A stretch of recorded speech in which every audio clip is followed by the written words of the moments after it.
Olá, boa noite. Alô, boa noite. Que ótimo. Obrigada. Olha, boa noite, gente. Então, um prazer estar aqui com vocês. Eu sou Daniela Labra. Talvez muitas pessoas me conheçam mais de nome, enfim, de outras coisas. Já tem um tempo que eu fico indo e vindo, né? Não estou baseada aqui no Rio, mas estou sempre por aqui. Então, é uma honra, é um prazer, é uma delícia, é muito legal estar aqui no espaço do Galpão com o Helmut, com tanta gente também conhecida que a gente vem trabalhando há tanto tempo, né? E um monte de caras novas também, gente que está aqui interessada no trabalho que a gente está fazendo.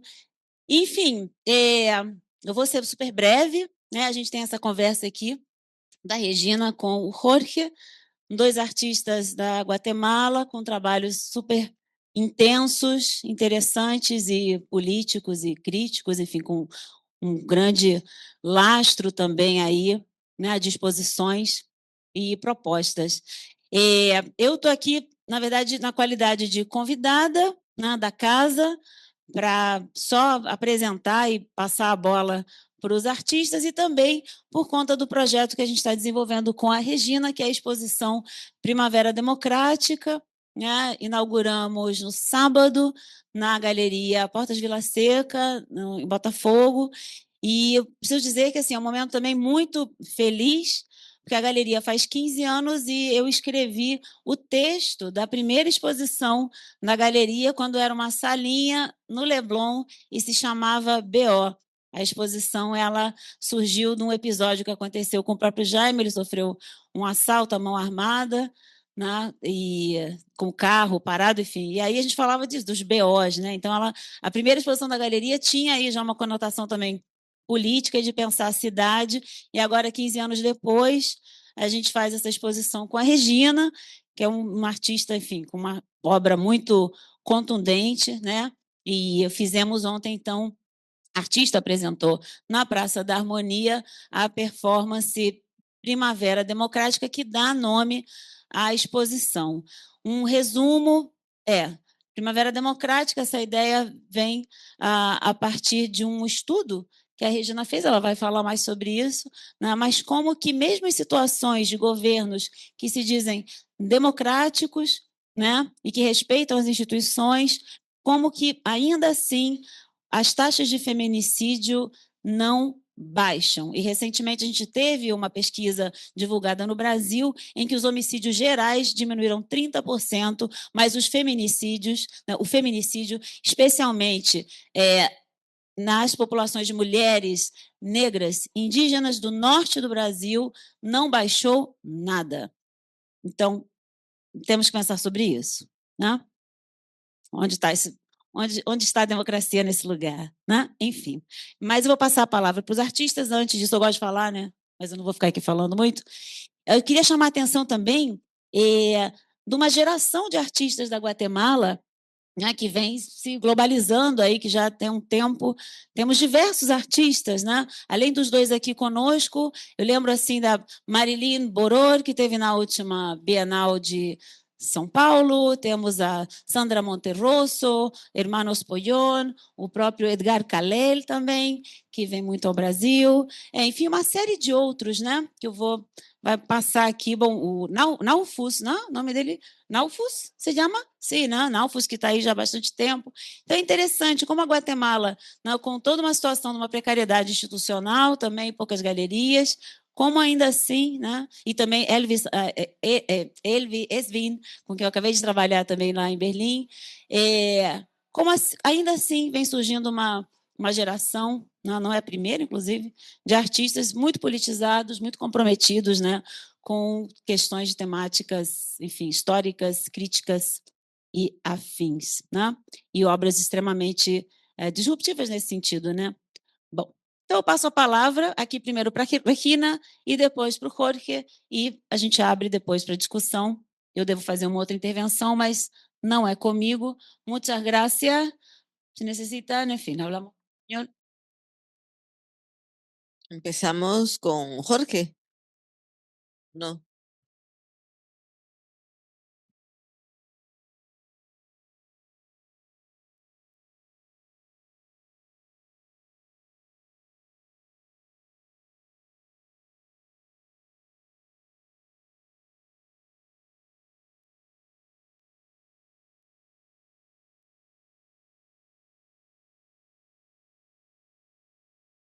Hola, buenas noches.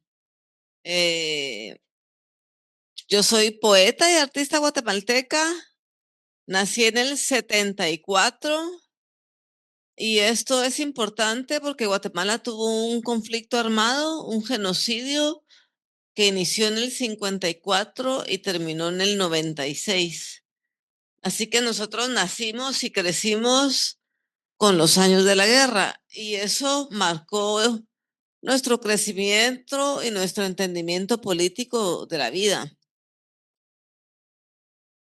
Les voy a mostrar una selección de obras de los años 2000 a la fecha. Yo empecé a trabajar en el año 99, pocos años después de la firma de la paz. Firmamos la paz en el 96. Mis primeros acercamientos a la creación fue a través de la palabra, a través de la poesía, y posteriormente esta se ramificó y se convirtió en acciones. Sigo escribiendo, tengo un libro publicado en Brasil que se llama Yo no soy la Pizarnik. Lo publiqué en el 2022 con Ediciones La Flecha.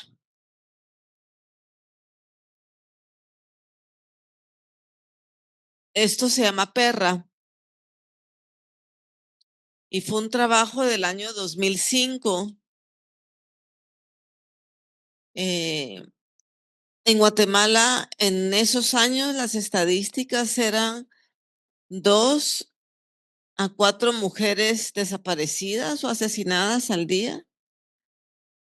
Pero en ese año, en el 2005, además de la violencia generalizada, se dio un hecho de que aparecieron varios cuerpos de mujeres asesinados a los que previamente les habían escrito las frases malditas perras o muerte a todas las perras. Así que yo cojo el poder en mis manos y me escribo la palabra perra en mi pierna izquierda.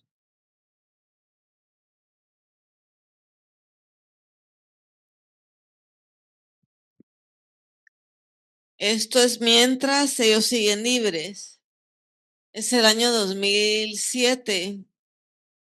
Yo estoy embarazada y me rondan en la cabeza todo el tiempo los testimonios de las mujeres indígenas violentadas sexualmente mientras estaban embarazadas durante los años de la guerra.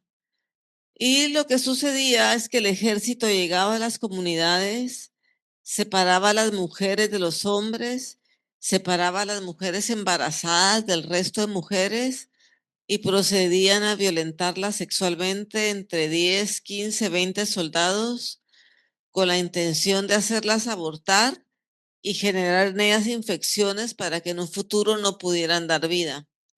Así que claramente era una estrategia de genocidio. Y yo estoy amarrada a esta cama, según testimonios, y inspirándome en la pieza de Frida Kahlo de mi nacimiento, solo que estoy amarrada a la cama con cordones umbilicales reales.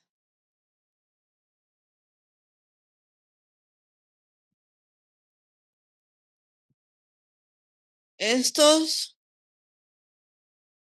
son los rostros de algunas niñas del refugio Virgen de la Asunción, que en el año 2017 escaparon del refugio porque estaban siendo violentadas sexualmente dentro del refugio.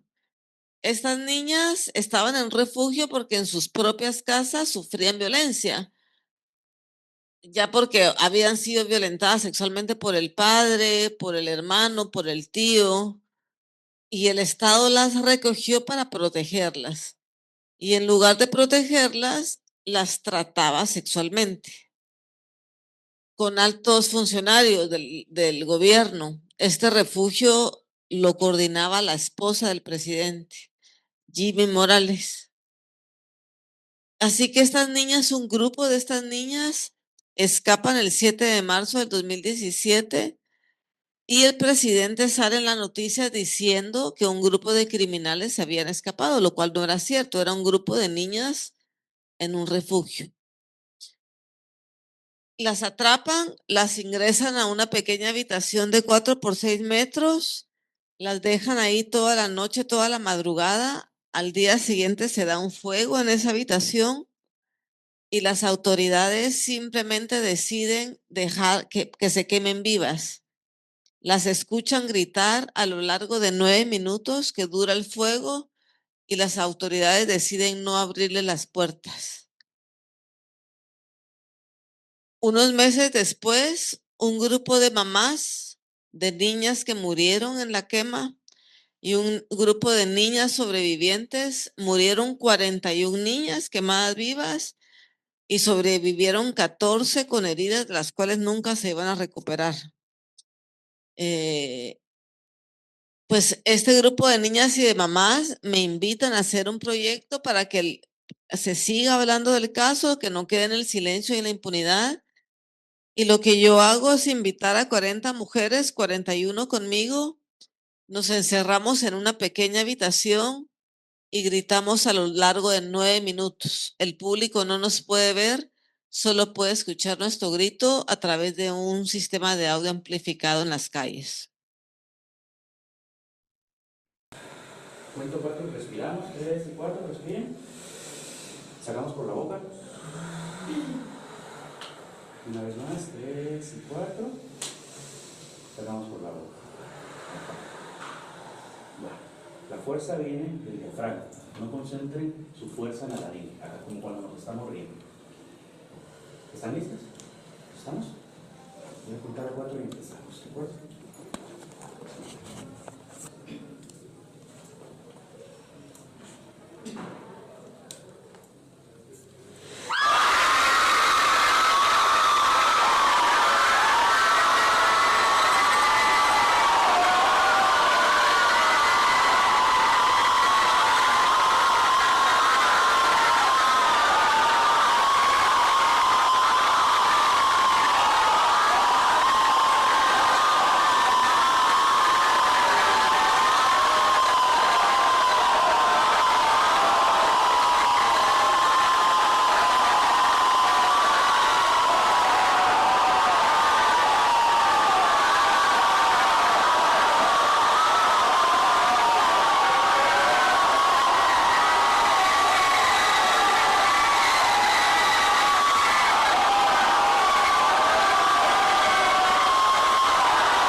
Y lo que yo hago es conseguir 13 vestidos de 13 mujeres asesinadas en mi país. Se los pido prestados a las familias. No son los vestidos con los que ellas murieron, sino son vestidos que las familias guardaron para rememorarlas, para recordarlas. Y lo que hago es muy sencillo. Me pongo el vestido y lo uso durante 2 horas. Estoy parada frente a un público que recibe una hoja en donde se cuenta cómo fue la vida de estas mujeres. Eran 13 casos que seguían en la impunidad.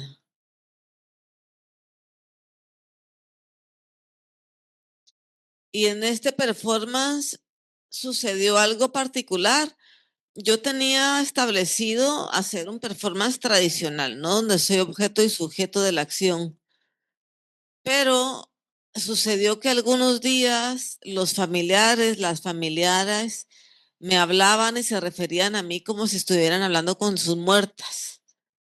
Y lo más extraño es que si yo habérmelo planteado, simplemente fluí con las emociones del momento, yo les respondía y les respondía como si yo fuera su muerta. Entonces terminé jugando el rol de medium en un performance sin que yo lo hubiera predispuesto de esta manera, sino simplemente surgió, así fluyó.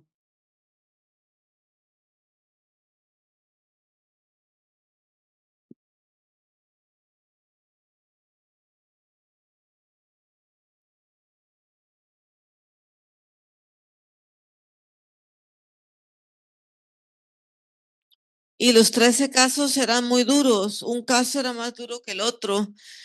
Este traje de María Jesús, por ejemplo, ella quiso ser siempre mujer policía y era muy joven, tenía 21 años cuando logró ingresar a la academia. Y un comandante de alto cargo empezó a acosarla sexualmente dentro de la comisaría.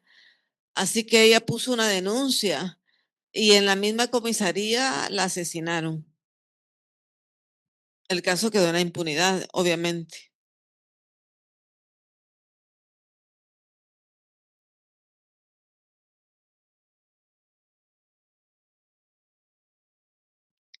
Este es el vestido de Karen Lisset. Ella tenía 17 años y fue asesinada por un pandillero. Y su madre le había comprado este vestido que no llegó a usar. Así que me lo prestó y me pidió que la llevara de viaje y viajé con ella a Grecia. Realicé su performance en Grecia.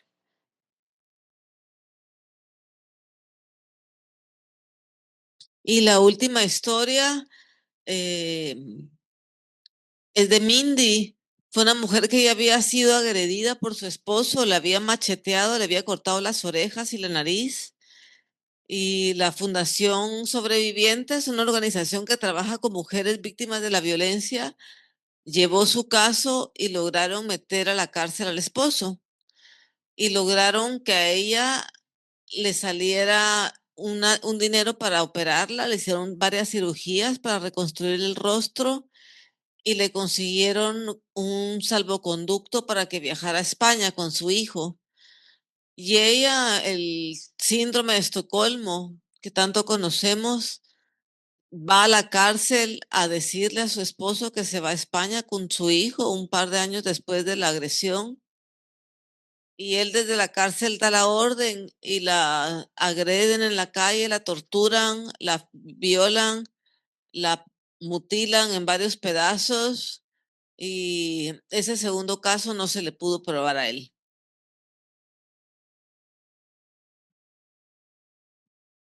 Este es un proyecto que ha recorrido varios países, que es este decreto de no violarás, que surge como respuesta a una serie de violaciones colectivas que suceden en Guatemala, en la avenida Roosevelt, una avenida muy popular. La vicepresidenta sale en televisión culpándonos a nosotras por estar solas a altas horas de la noche, cuando las violaciones pasaban de 7 a 11 de la noche. Así que mi respuesta fue alquilar una valla en este espacio público, en esta avenida de 6 por 4 metros y colocarla por 3 meses. Y después se replicó en países como Ecuador, España, México, Uruguay.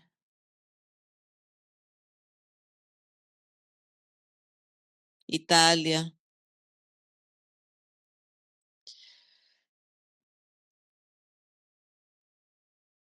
Esto estamos hablando del conflicto de la intervención estadounidense en Medio Oriente, en Irak, en los años 2017, 2018. Era el gobierno de Bush y Chutney, su vicepresidente, salió en televisión diciendo que el waterboarding no era una tortura, sino que era una técnica eficiente para obtener información. Así que a mí me invitan de Palma de Mallorca a hacer un performance. Y Palma de Mallorca había sido utilizada por Estados Unidos para hacer vuelos secretos desde Estados Unidos, Palma de Mallorca, destino desconocido, transportando sospechosos de terrorismo del Medio Oriente.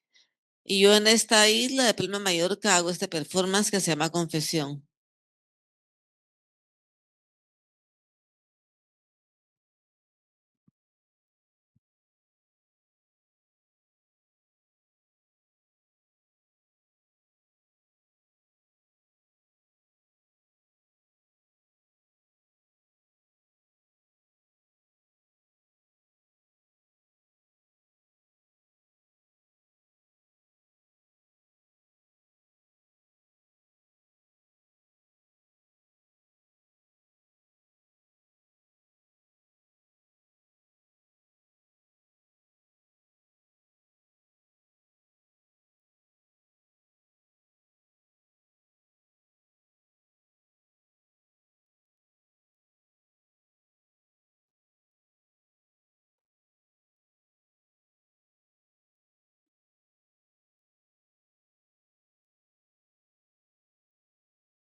¿Eso es quién puede borrar las huellas? El año 2003 hay un presidente, un personaje político, un dictador, no es un dictador porque fue presidente por golpe de Estado solamente 2 años, del 81 al 83, Efraín Ríos Montt.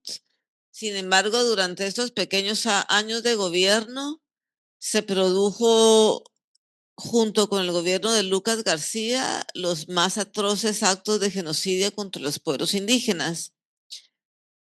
20 años después regresa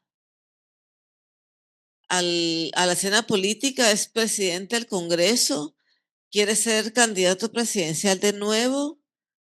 Y ese día que hace el aviso, yo hago este performance en donde hago un recorrido en la ciudad, del Palacio del Congreso al Palacio Nacional, que era el camino que él quería recorrer para ser presidente de nuevo, y voy dejando huellas hechas de sangre humana en memoria de las 200,000 personas que perdieron la vida en el genocidio.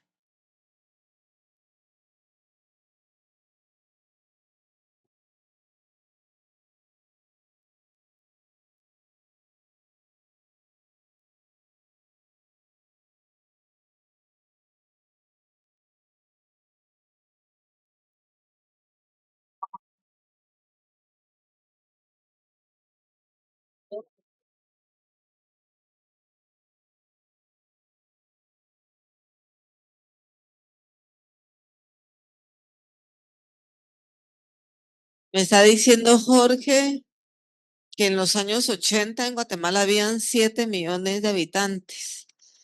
Es decir, que se asesinó el 5% aproximadamente de la población.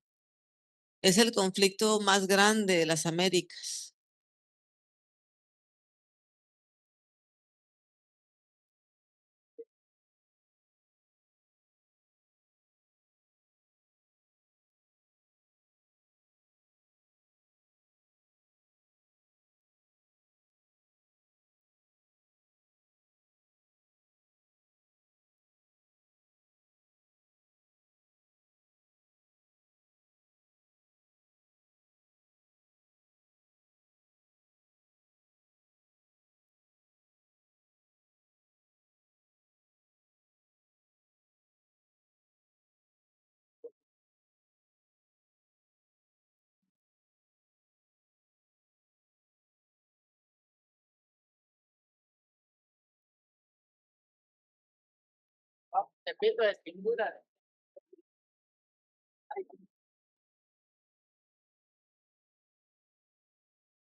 Y pasaron 10 años, es el año 2013, y el mismo personaje, Freddy Montt, perdón, pasaron 10 años y el mismo personaje, Freddy Ríos Montt, está nuevamente en la escena nacional, pero esta vez en el banquillo de los acusados.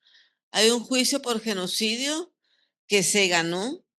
Él fue condenado a 83 años de prisión por genocidio y de crímenes de lesa humanidad. Y sin embargo, el juicio fue cancelado a los 10 días por la oligarquía guatemalteca. Esto es un testimonio que se escuchó durante el juicio y este testimonio dejaba en claro la intencionalidad del Estado de cometer genocidio, porque una máquina retroexcavadora llegaba a los pueblos indígenas y hacía una fosa inmensa de 4 por 5 metros o 5 por 5 metros, donde posteriormente tiraban a los cuerpos de los indígenas mayas y la misma máquina cerraba la fosa. Así que claramente quedó identificada la intencionalidad de asesinar a los pueblos, que fue lo que se estaba debatiendo en este juicio. Esto es 2019.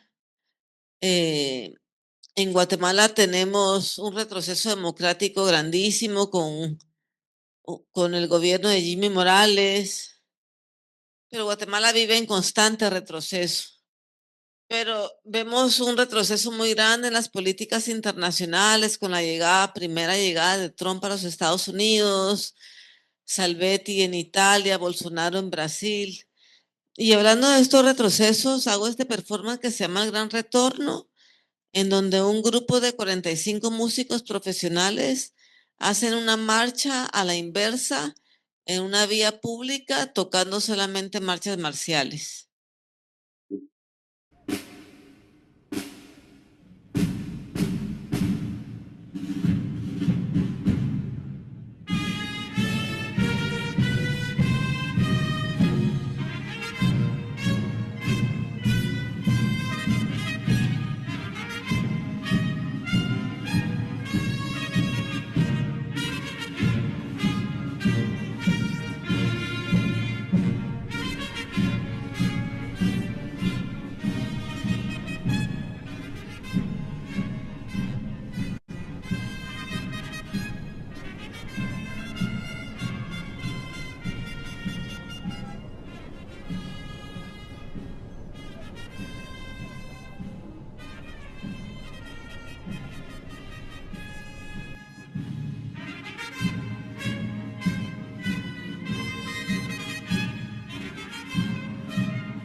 Este video que voy a presentar es un proyecto que hice en Alemania en el año 2017 también, y me parece que es un proyecto que tomó relevancia y actualidad a partir de el inicio de la respuesta desmedida y el genocidio posterior provocado por Israel en Palestina.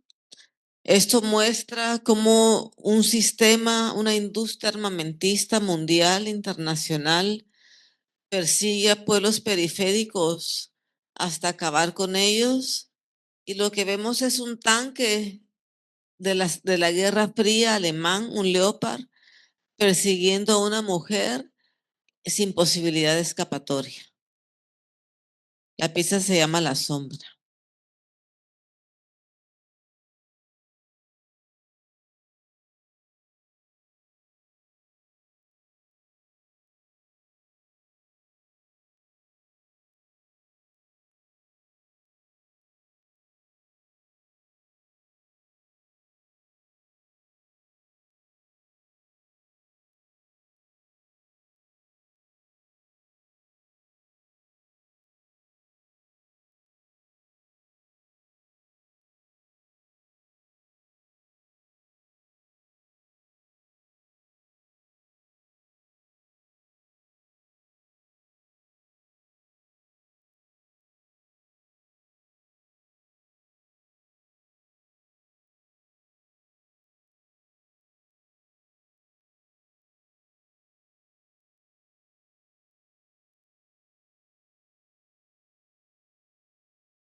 Voy a cerrar con una serie de piezas sobre extractivismo. Esto es Canadá, es este año, es una pieza que hice en enero. El 70% de las minas alrededor del mundo pertenecen a capital canadiense, así que Canadá es el país que más oro extrae a las entrañas de la tierra. Y yo estoy acostada en Toronto con este oro de 24 quilates saliendo de mi boca.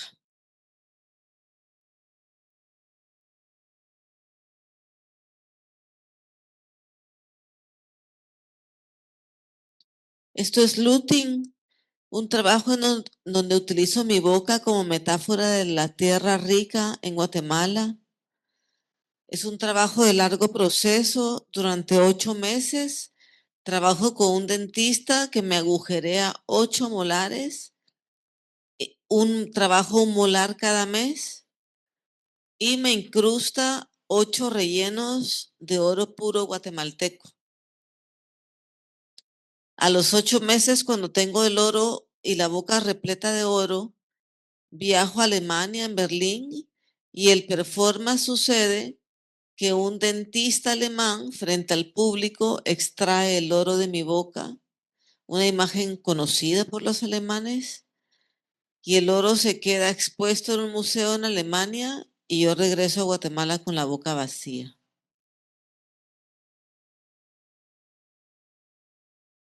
Estos ríos de gente, un proyecto que hago por primera vez de la mano con un activista, Avelino Chupcal y Andrés Sierra Cano. Es un año después de la pandemia y ellos, Avelino Chupcal ha estado preso más de casi 3 años por defender los ríos y el río Cabón específico. Y cuando sale de prisión, va a mi casa y me invitan a hacer un proyecto para trabajar con comunidades en resistencia, comunidades en defensa del agua, pero no poniéndolos en riesgo, que fuera protesta, pero también arte, que las autoridades y la policía no lo vieran ni para que en esas jornadas de lucha. Realizamos este performance que se llama Ríos de Gente, en donde filas de personas formaban ríos de telas, en donde alguna vez pasó un río que fue secado o desviado por la industria extractiva. Pienso acá. A la cuenta de 3, 2, 1.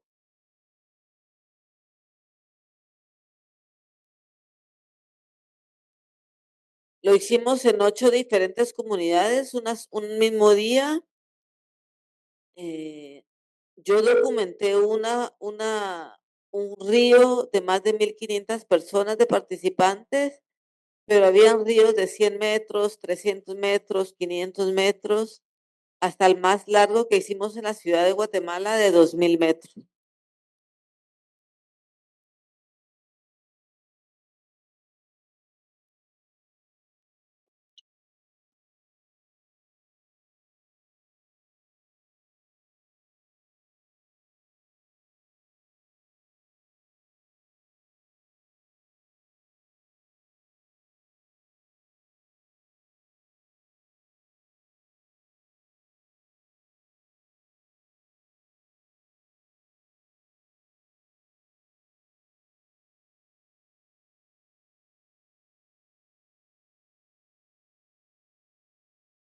Y voy a terminar con este último proyecto que realicé la semana pasada en Catanzaro, Italia, es el sur de Italia, donde se han dado decenas de tragedias marítimas con embarcaciones que vienen de África, con gente de Afganistán, Irak, Irán, Sudán, África Central, kurdos, turcos.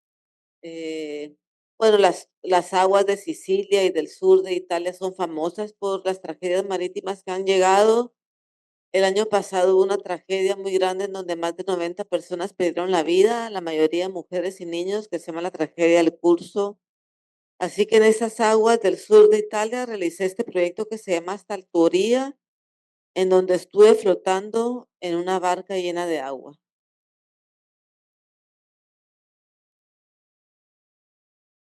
Y con eso termino mi presentación y le paso la voz a Jorge.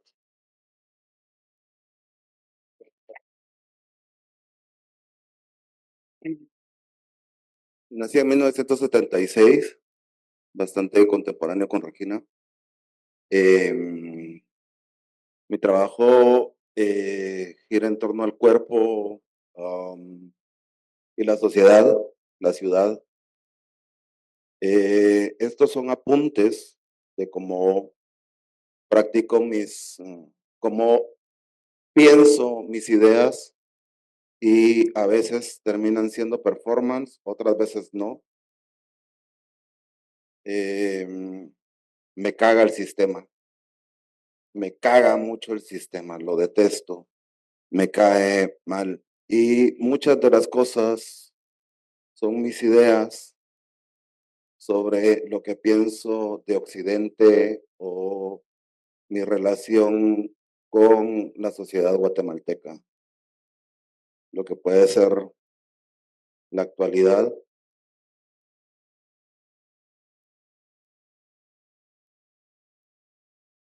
Y estos a veces hago performance, no muy seguido. El de este lado lo hice en el año 2000. Acababa de salir de la cárcel. Adentro de la cárcel, la cosa es ver, oír y callar. Yo tenía un año y medio de haber salido. Pertenecía a una de las maras más jóvenes, más viejas de Guatemala, de las pandillas más viejas de Guatemala, donde se cometían crímenes de varias, no voy a contar todo eso, pero bueno. Y este es otro performance que se hizo en México en el año 2001 sobre la idea de el estatus dentro de la calle. En la calle, bueno, en cualquier parte, en cualquier nivel social, la marca es importante.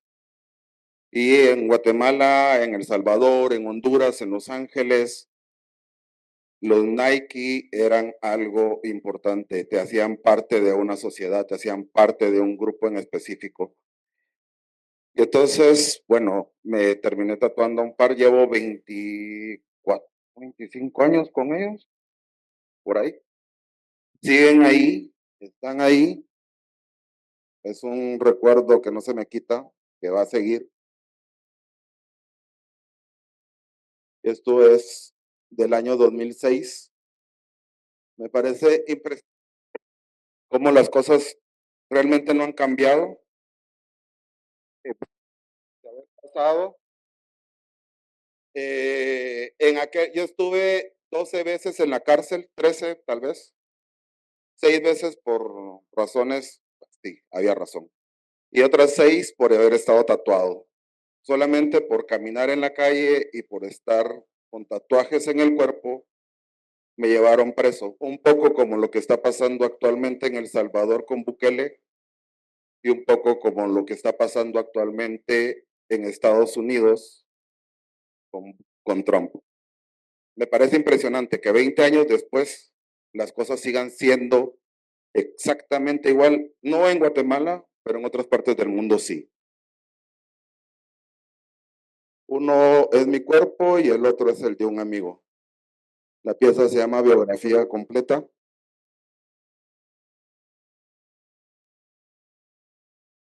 Y mi trabajo ha girado en torno a la calle y a mi relación con la sociedad, como les dije.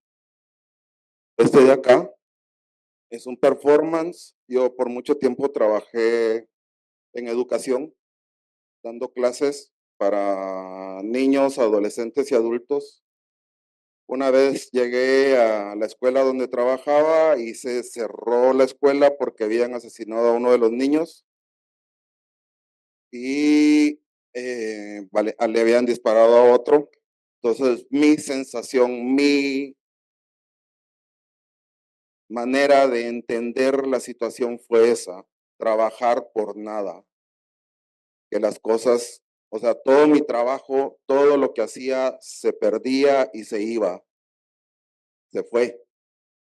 O sea, pasar todo un año trabajando para que me cagó esa situación, me cagó un montón y me molestó. Y bueno, no pude hacer mayor cosa tampoco, porque actualmente no creo en la violencia, no me interesa ser parte de eso. Sí sé cómo es el sistema de la calle en Guatemala, lo conozco bien y sigo trabajando dentro de las cárceles y sigo trabajando en la calle con grupos de gente, a veces compro balas, a veces compro armas y las saco del mercado, eso no lo publico, pero es lo que hago. Y este es un performance, trabajo a partir de mis experiencias y de mis situaciones, y eso es la manera en que yo me vi volverme a parir y decidir dónde chingados voy a nacer.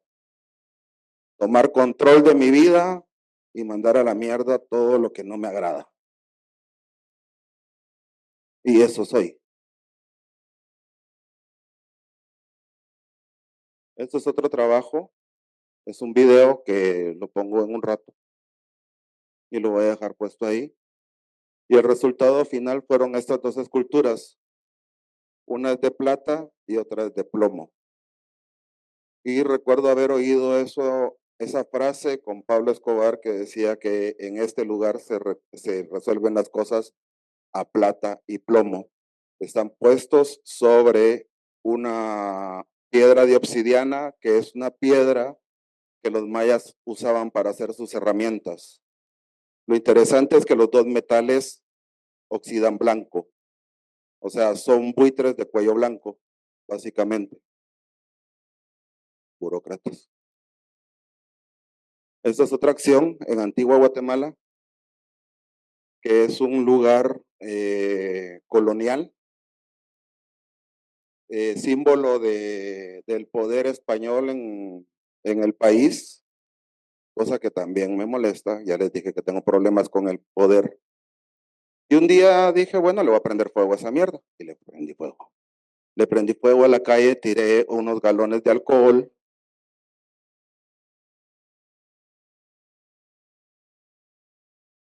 Y ya un poco más recientemente estoy trabajando con el tema del barroco, porque el barroco fue parte de lo que trajeron los españoles, y pongo partes de cuerpos hechos en madera,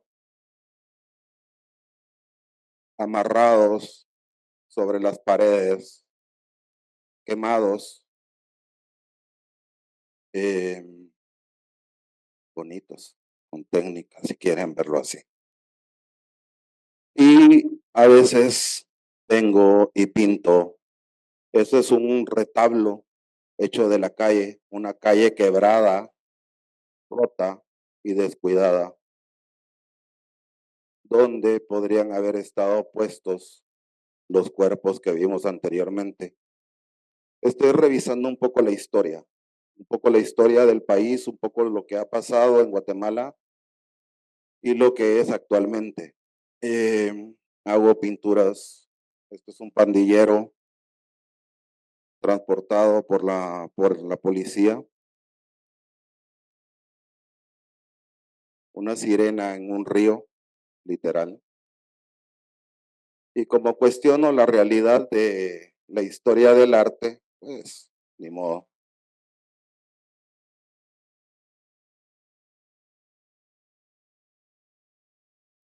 Cuestionando un poco la realidad y viendo un poco las técnicas dentro del mundo del arte, hice primero las pinturas y después mandé a hacer los gobelinos, que son tejidos hechos a mano para ponerlos en paredes ostentosas. Esa es la cabeza de Cristóbal Colón, decapitado en Colombia. Y esto es un periódico español. Eso es de lo más reciente que he hecho. Y uno de mis trabajos, eso fue en el cuando quedó el presidente Jimmy Morales, del cual ya habló Regina, que era un comediante que le hicieron mucha publicidad para que siguiera siendo parte del sistema. Fue algo muy nefasto que tuvo el país. Fue una de las peores porquerías que le ha pasado. Bueno, después vino que fue otro presidente que, bueno. Y a mí lo que me interesaba ahí era cuestionar el sistema. O sea, escogí la guillotina por la historia que tiene la Revolución Francesa, que no importó. Era, al final mató a izquierda y derecha por igual. Es un objeto sin moral y sin ética, pero que fue parte de la ruptura de un sistema. Igual, los franceses tiraron una monarquía y pusieron a Napoleón, que me parece ridículo. O sea, y por último, esta es una escultura que casi no presento, pero me agrada la idea de que hay un espacio muerto, una plasta de caca que puede ser convertida en abono. Y me gusta cerrar con esas dos imágenes ahorita, porque creo que al final de cuentas los cambios están en nosotros y no en nadie más. Y me interesa realmente provocar cambios, hacer otras cosas y cagarme en el sistema.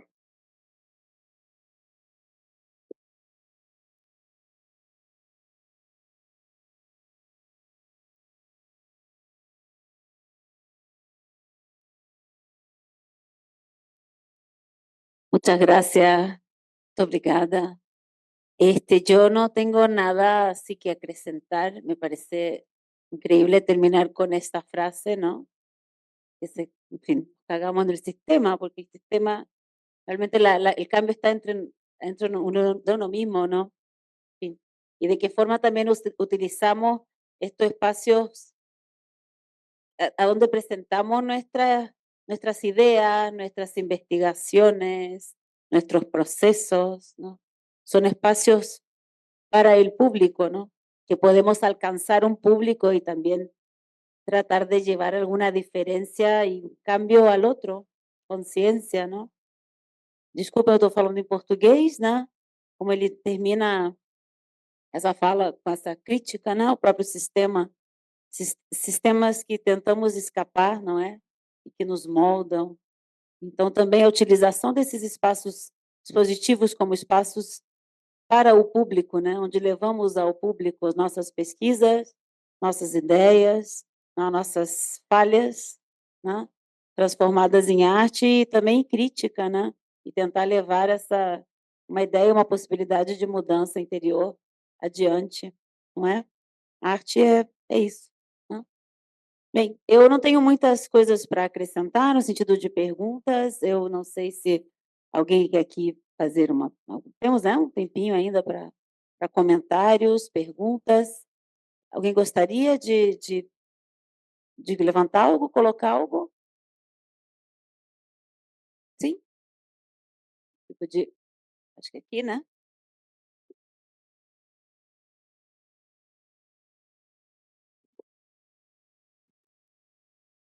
Boa noite, gente. Eu sou a Sara. Estou muito feliz de estar aqui ouvindo vocês falar. Viajei aqui para o Rio para ver a performance, a exposição, enfim. E eu tenho uma pergunta para os dois, inicialmente, e depois uma para Galindo. A primeira é que eu queria entender o que vocês pensam, né, no mundo globalizado hoje, né, do mundo da arte globalizado, se a gente ainda assim consegue pensar, né, na visão de vocês, numa performance, numa linguagem da performance na América Latina.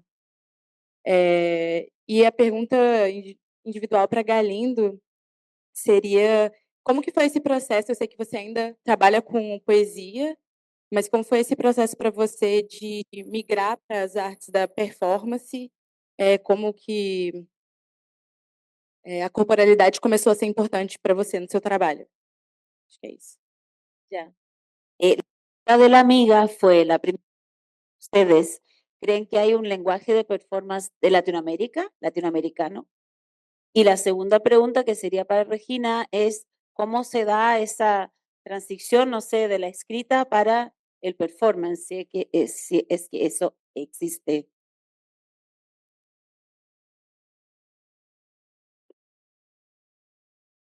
Un lenguaje latinoamericano de performance. Estoy tratando de hacer memoria de lo que conozco del performance y creo que es casi particular del artista con su medio y con su contexto.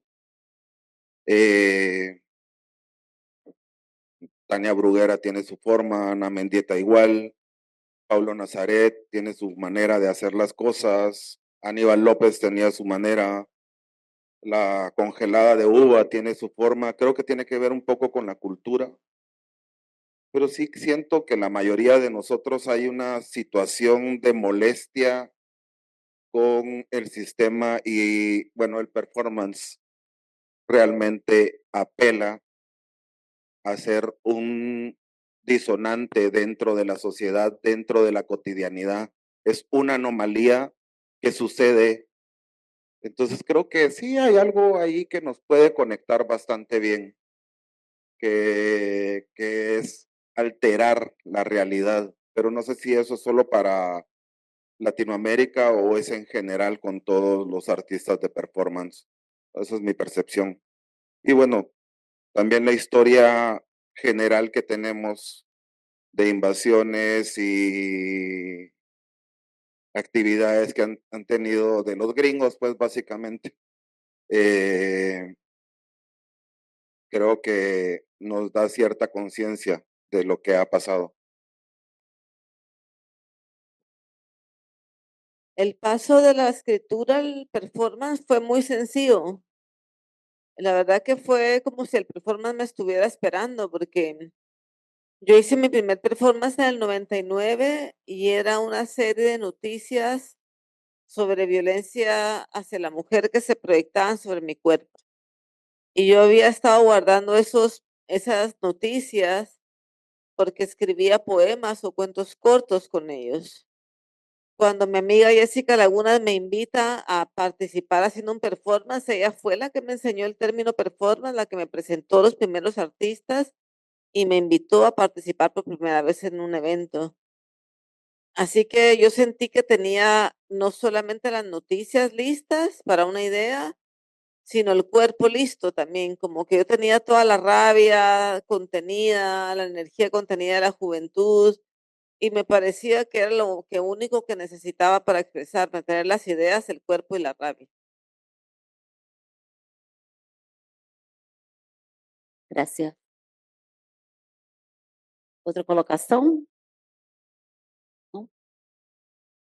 Eu queria comentar só a sua pergunta também sobre essa ideia de uma linguagem da performance, né, na América Latina, e completando o que o Jorge coloca, né, a performance é uma anomalia, né, uma linguagem híbrida, né, e que fica nesse lugar da ficção e do real, né, e também pela sua propriedade, né, da performance como arte, né, embaralhar esse real, né.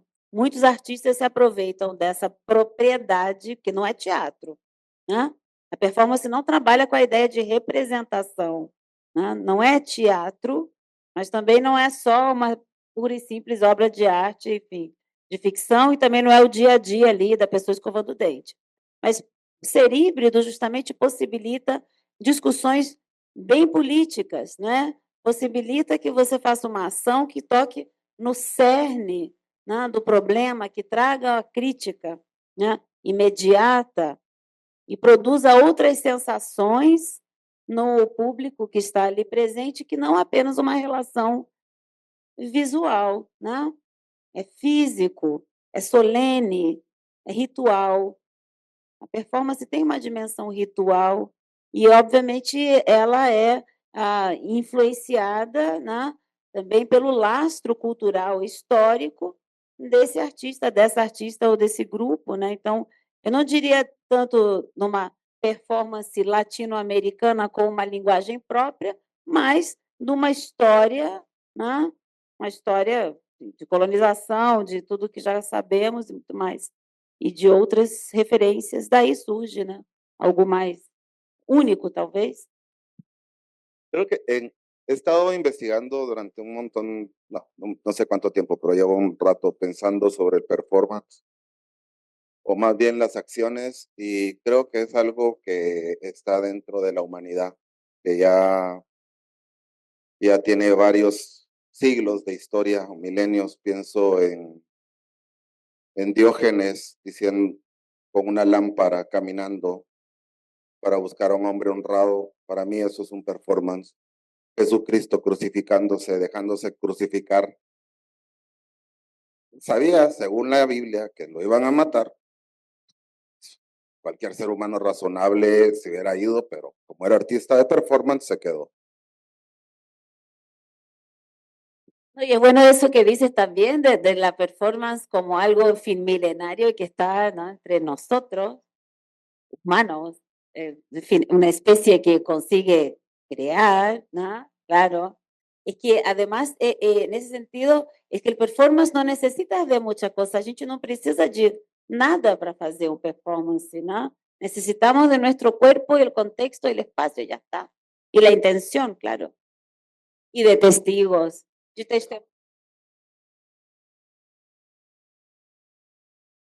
testemunhas, é isso mesmo, sim. Sim.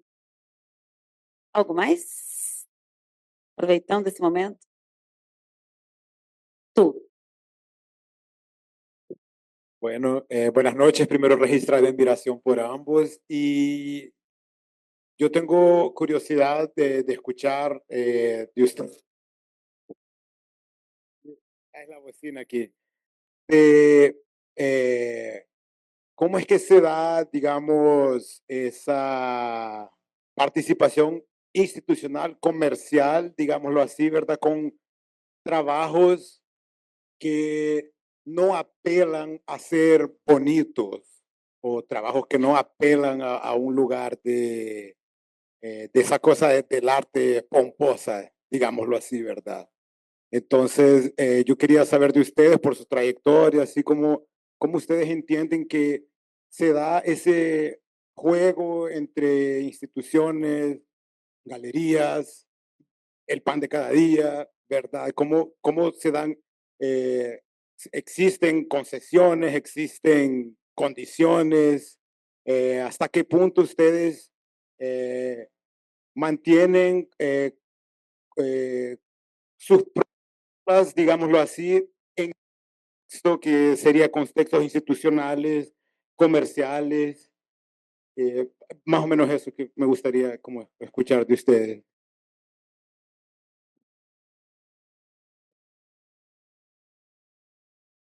Creo que ninguna institución que no piensa acorde a tus principios éticos te invita. O sea, si ya saben cómo piensa Jorge de León, conocen su trabajo, al menos el 10% de su trabajo, porque si no conocieran su trabajo no estarían interesados.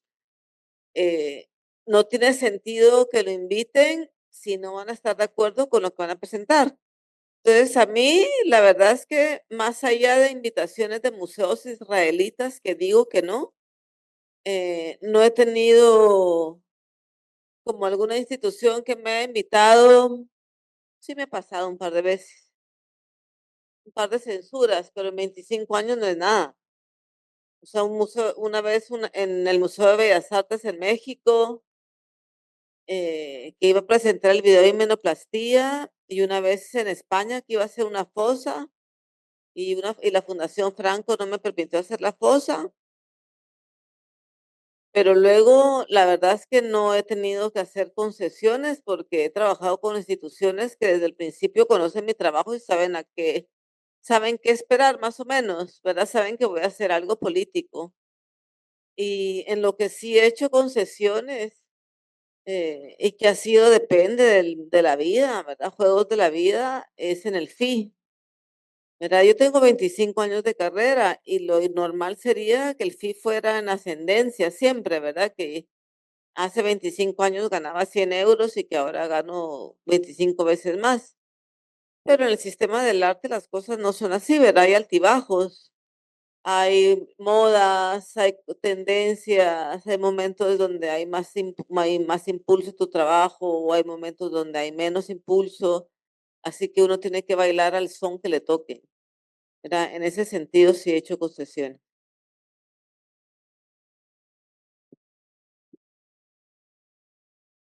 Creo que el arte no se, o sea, el arte siempre ha estado cerca del poder.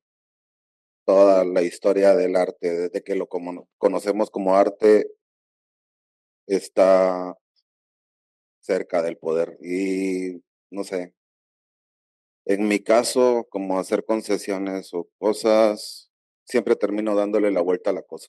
Siempre ando buscando la forma de hacerlo, pero haciendo algo que no dañe mis principios. Pero no, sí, obviamente lo que decía Regina tiene toda la razón, pues, o sea, si sos acorde al, a la institución te van a llamar. Y normalmente somos utilizados para mostrar algo, para hacer, somos usados, pues. Igual nosotros usamos el sistema, usamos las galerías, usamos los museos, usamos las instituciones, pues. La cosa es saber cómo usar y si te quieres dejar usar, va. Gracias. Buenas noches.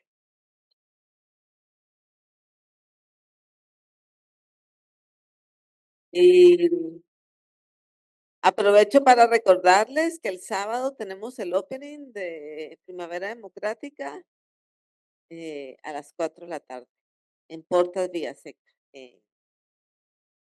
Botafogo, Botafogo. Boa noite.